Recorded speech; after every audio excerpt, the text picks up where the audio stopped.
Hey y'all, it's my review for The Real Housewives of Dubai, episode 3. We start off the episode with two of my favorite people, Lisa and Ayan is helping Lisa cast models for her upcoming fashion show. So Lisa has had her own clothing line for quite some time, but it's been maternity wear, and for this fashion show, she's going to be showcasing non-pregnancy wear for the first time.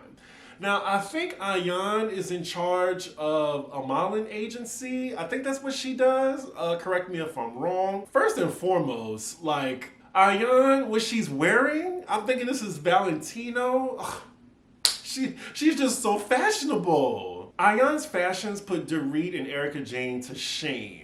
She is doing the damn thing, and this is just 3 episodes in. We find out from Lisa in her confessional that her husband is actually chief financial officer of her clothing line. And I'm not shocked, but I think she should definitely buy him out because it seems like that's going to be a problem in later episodes. Now, Ayan, I like you, but no, let's not say supersized models, okay? She is dead wrong for that. Okay, so Ayan does have a modeling agency. Not super size, it is plus size. I'm just saying, we don't need another housewife with clumsy words. Just saying.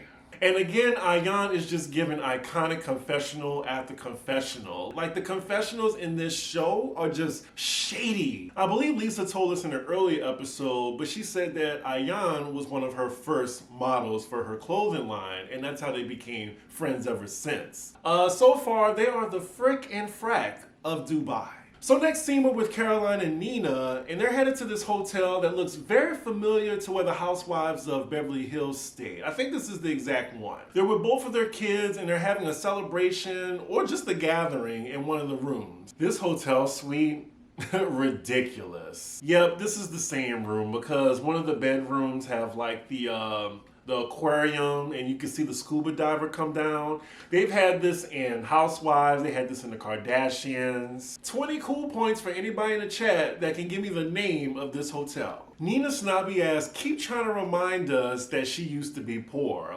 Girl, I'm not falling for it. You were probably upper middle class and now you're rich. So they're sitting down talking. Nina's telling Caroline how far they've come in their friendship because they used to not like each other. First impression of both of them, I can see how people wouldn't like them at first, especially Caroline. I'm surprised they weren't friends off the bat because they both have a snooty personality. This is the second time that Nina has been referred to as boring. Caroline was like, oh, she's boring at first. Remember we heard from Ayan, mashed potatoes with no butter.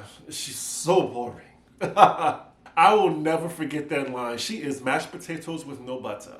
Damn. So Caroline's daughter arrives. She's 15. And Caroline's talking about maybe possibly having another baby with her boy toy Sergio.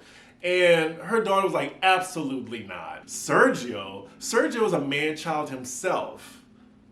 Wow. Just read your mom on camera. And I think Sergio was only 12 years older than her. So maybe that's why she treats him like an older sibling. Oh, next scene, we are with Lisa and Ayan again, headed to lunch. Bitch, Ayan, look what she's wearing. Look, she's fucking fabulous. I think I can say fuck now. She's arriving at lunch with a pot on her head. I'm assuming it's another gift.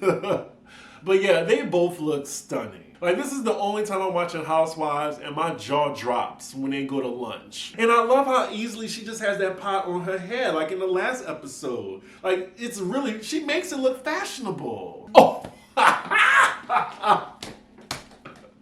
So we find out that is actually a gift, and Brooks is actually meeting them as well, and that gift is for her. She gave her a pot of lemons because she is bitter. Her gifts are already iconic, the onions, the lemons, the goat.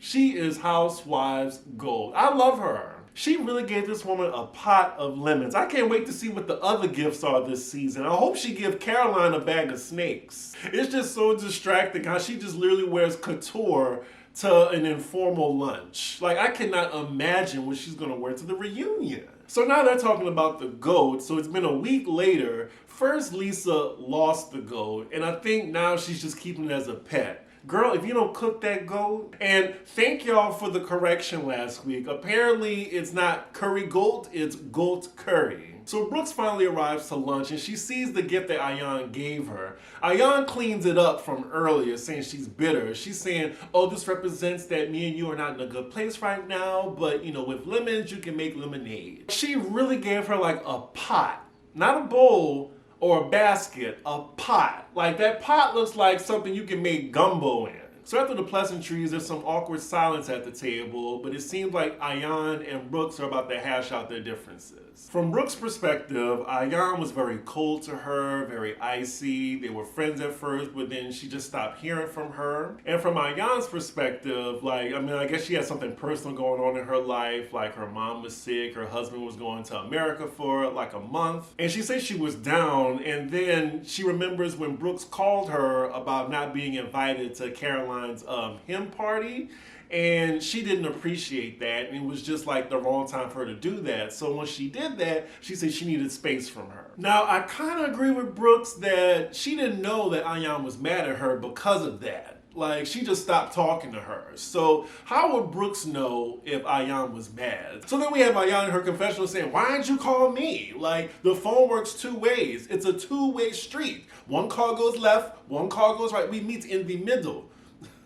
I promise when I go into these accents, I'm not making fun of her. It's just involuntary. It's because of the combination of what she's saying and how she's saying it. It's hilarious. So then both ladies apologize to each other and they both agree to move on. So now the conversation is, what is Ayan's beef with Caroline? Like, them two, I can just see them as oil and water. To Ayan's defense, I mean, if I first met Caroline, I would think she's a snooty bitch too. Ayan thinks it's calculated on Caroline's part that she wasn't invited and she invited everybody else but her. I will say though that it seems like she never liked Caroline, so I'm not sure why it would offend her if Caroline had that same energy towards her and didn't invite her to her event. Because I'm sure Ayan wouldn't invite her to her event. I will agree with Lisa, like, why does Ayan need to apologize to Caroline? It seemed like it was Brooks' fault that Ayan had that energy towards Caroline in the first place. Lisa definitely has Ayan's back in this situation. I mean, of course she does. But I do think that it's Brooks' responsibility to have a get-together with Caroline and Ayan, and then maybe they can work it out. Now, I don't see that happening, but they should try. Oh my God, we then cut to Brooks in her confessional. She's shading Ayan and Lisa, talking about, yeah, one's Pinky in the Brain, thing 1 and thing 2, Ren and Stimpy. She said Ayan is definitely Pinky and Lisa is the brain. Damn, Brooks, not Dumb and Dumber. Ooh, this reunion gonna be spicy. So to end this scene, Ayan says, Wakanda for life. And they all cheers. I mean, I'm here for it. These three black housewives on here are fabulous. I love the three of them together. Next scene, we're with my girl Sarah. Ooh, I almost forgot about her. Like, it's 25 minutes into the episode and we just seeing her. So she's doing a photo shoot for a cover of a magazine. She is stunning. Like, next to Ayan, like, she's a bad bitch. Wow. She's giving us a background in her career and she does a lot. She says she used to be a fashion designer for 20 years, and then she just stopped and did investments in tech companies. So she owns 4 tech companies. She does NFTs, but she also lets us know that she's failed a lot and she had to file for bankruptcy twice. Well, girl, I hope the money is right now. But I mean, we love an entrepreneur on Housewives. Like, she's given almost like the Dubai version of Bethany, but I need her to be a little bit more spicy. She seemed a little bit too even keeled. Okay, so not only does Sarah look gorgeous, that photographer, yes ma'am, yes ma'am. Sorry y'all, I'm horny. I get distracted very easily. So next scene we're with both of the Carolines and they're meeting up at this spa/clinic or this Botox place. A little funny moment, Brooks tells Caroline, oh, I love this place. And Caroline tells her, oh, you've been? She's like, no. Now, I'm sure she didn't mean it as like, ooh, I love this place because she goes there so much. I think she says she loves this place because she just loves how it looks. It looks luxurious. But judging from that sound effect, I guess it was an awkward moment. So this is why they're there, because Caroline is a brand ambassador for this place. So she gets free work done. Must be nice. Oh my God, Brooks, she gonna have a lot to explain at the reunion because she is messy. Like, she goes after everybody in her confessional. She's like, Caroline lives in a fantasy world. She gets free work done because she's an influencer. I don't think she's that influential. Like, when these ladies go into the confessional, don't they know that the other ladies are gonna see it? Okay, so now Brooks has gone too far. Now she's talking about like, oh, in Dubai, if you need plastic surgery, you just do it. So then she's like, the person to ask is Sarah. And then she just puts Sarah on full blast and says like, oh, she from the head to the toe. And then messy ass production does a side by side, an old picture of Sarah to, I'm guessing what Sarah is now. And while they're very different, she's still pretty. Now, why she had to blow up her spot like that? And I know Sarah was pissed when she saw this. Ooh, Brooks, I like you, but ooh, you get some deductions for this. You are down bad for that. If Sarah wanted to disclose her plastic surgery, let her do that. And I thought Ayan was bad. So as Caroline's getting her procedure done, Brooks lets her know that she had lunch with Lisa and Ayan and was letting her know about the conversation they had concerning her. Now, Brooks, this is why you're in the mess you are in now, because now you're just instigating shit. She's saying that, oh, well, Lisa thinks you owe Ayan an apology. And Caroline's like, when hell freezes over. Like I said, neither of these ladies need to apologize to each other. Brooks needs to sit both of them down and apologize to them. Ooh, Brooks is gonna get it from all directions at the reunion. She has come after, I think, everybody on the cast. So as they're talking, in comes this, I'm guessing this white gay man who's Caroline's gay husband. They don't say it like that, but you know, I'm just getting gay husband vibes. You know what? I just realized the reason why they probably didn't put him as her gay husband, because, let me know in the comments if I'm wrong, but is it illegal to be gay in Dubai? Because it would make perfect sense while they're like, you know, not even stating the obvious. Side note, just a little observation. Brooks' veneers, like, they are super white. Like, they remind me of Trina's veneers. They're very distracting. So next scene, we're at Caroline's house and she's chilling with her kids and her boy toy. You know, I can't help but call him boy toy. Like, I guess I should say husband. Are they officially married yet? He does have like a boyish quality. Like, he's not even built like a man. He's just really like frail, you know? So they just sitting down chatting and her kids is just mocking his accent casually. And then Caroline gets in on it too. And side note, y'all, I heard about the whole Twitter exchange about him saying the N-word. I mean, when we get more information about it, I can talk about it. But right now, I mean, maybe he is a piece of shit, but we only in episode 3, so we got at least 7 more weeks of this to go. In Caroline's confessional, she says that Sergio gets along with her kids a lot, but judging from these flashbacks, it's because he's a kid himself. So another observation while we're talking about Caroline. So I know she's from Ladies of London. Y'all, I'm not really familiar with that show, but I think she was like the A-list star of that show. So it's just crazy to see because I'm wondering like, why was she the A-list star? Because compared to the other ladies on this cast, like she's giving mashed potatoes with no butter. This scene right now, I mean, it's giving Best Fiend. So next scene we're with Lisa at her house and it's the day of her fashion show. She has 2 hours to get ready. Lisa's family, like, picture perfect. Those boys are so precious. Like, and then they're all dressed alike too. So Lisa gets to the venue, and as we can see, this is a real production. This isn't no Sheba charade. Like, this is an actual fashion show that's about to happen. And here go Ayan, and she's coaching the models, like, just looking fabulous as usual. Well, wait a minute. Didn't Ayan have different hair, like, just a couple minutes ago? Okay, editing department. I'm guessing she just changed the wig. Okay. I mean, I do like the brown one better. So they're talking as Lisa's getting her makeup done, and she lets Ayan know that all the ladies are coming with the exception of Caroline. And it looks like she canceled last minute on the day of. She texts her, I'm sorry I can't make it, but I'm sure you weren't expecting me anyway. Bitch, what?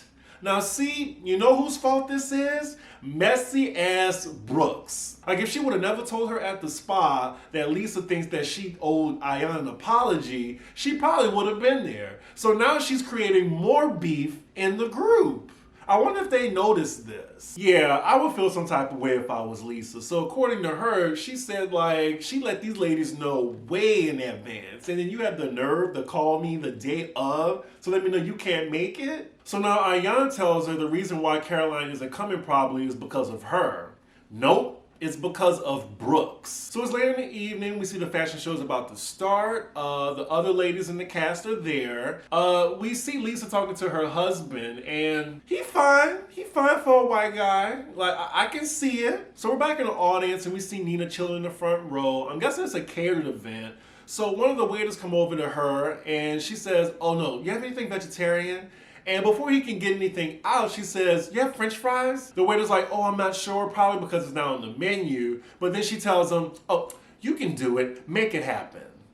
Bitch, what? Like, in this moment, because y'all know my serving background, and I get triggered with shit like that because you have these snooty ass motherfuckers, because I used to work at these, fine dining places, because they feel like they can talk to you any kind of way, like a peasant or something. What I would have done was, oh yeah, I'll be right back. And I would have never came back. And here she is again. She just berated another server. That's not French fries. Make it happen. Who the fuck she thinks she is? Ugh. And I liked her at first. Just a snooty ass bitch. That's probably why her and Caroline are such good friends. The real irony about her basic ass coming off snooty is her asking for French fries. And actually asking for French fries everywhere you go is not cute. It's actually basic. So now we're back with Caroline talking to her boy toy, and she's literally just chilling at home, nothing else to do. Lord, here we go again with Nina complaining about French fries. Girl, get over it. You didn't come here for food. You came here to watch a show and support a friend. I get it. Like, she thinks it's cute, but just looking at it from a service perspective, you're actually being rude. So the fashion show starts, and even though it's chaotic in the back, it's a really good show, and the pieces are really nice. I'm wondering, like, did she design and make them too? Because some housewives, they just quick to slap their name on it. But so far, I think, she does everything. Like, she takes her brand very seriously. So now it's the after party of the fashion show. All the ladies are like chilling together. Lord, Nina's complaining about these fries again. And this is like the third service she's badgering. Make me happy. Make me happy. Bitch, why don't you make me happy and tip me, and maybe I'll get your basic ass some fries. How about that? Oh, so she finally gets her fucking French fries. Ooh, I would have sprinkled it with some dust from the back or something. And then after she get her fries, oh, can I have some ketchup with that? Ooh. I'm just getting flashbacks, y'all. I'm sure like a lot of people don't care about this, but I do. I'm triggered by it. So Ayan and Lisa join the other ladies, and they're just congratulating her, and of course it comes up that Caroline wasn't there. I love how Brooks acknowledges that Caroline isn't there, and it's her fault that she's not. Nina says, oh yeah, maybe she's just stressed about her wedding, and then we cut to Caroline and her boy toy. They are just chilling at home, drinking champagne. So her husband joins the ladies, and he's just congratulating his wife. He can get it. Again, y'all, I did say my horniness may be a factor in that, but in this moment, he can definitely get it. So then they all cheers Lisa for a job well done, and that is where the episode ends. I enjoyed this. 3 good episodes in a row. I mean, the confessionals. I mean, Ayan, she's a superstar. She's a Bravo icon already. I do now have a clear picture of who I like on the cast. Like Ayan, Sarah, Lisa, love them. Brooks, I'm side-eyeing her. Like, she is so messy. And then Nina, she on my shit list now. And Caroline, that's the real mashed potatoes with no butter. I don't really have an opinion of her yet, but it's like, she's just boring. Like, she don't really give it to me. They need another white woman with spunk, I guess, if they want to cover the whole diversity angle. Because right now, she's just the token white. But yeah, y'all let me know what y'all thought about this episode. Make sure y'all like, comment, and subscribe. And I will see y'all for the next episode. Bye.